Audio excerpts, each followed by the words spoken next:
അവിടെ ചെന്നു.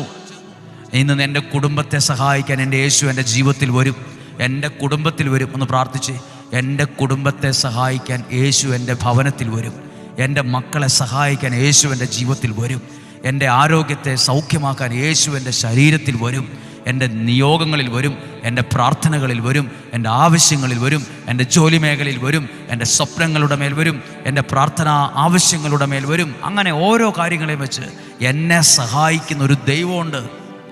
എൻ്റെ ഈ ആടി ഉലയുന്ന അവസ്ഥയും ഈ പ്രതിസന്ധിയും ഈ കാറ്റും ഈ പെട്ടുപോയ അവസ്ഥയൊക്കെ മാറും.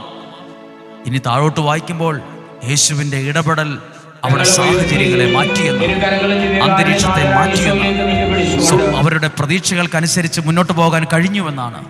ദൈവം നിങ്ങളെ സഹായിക്കട്ടെ. ഇതേ വചനം പറഞ്ഞ് നിങ്ങൾക്ക് വേണ്ടി പ്രാർത്ഥിക്കുന്നു. ഈ വചനത്തിൽ യേശുവിൻ്റെ സാന്നിധ്യം അനുഭവിച്ചതുപോലെ നിങ്ങളുടെ ഭവനത്തിൽ യേശു വരാൻ പ്രാർത്ഥിക്കുന്നു. നിങ്ങളുടെ സാഹചര്യങ്ങൾ, നിങ്ങളുടെ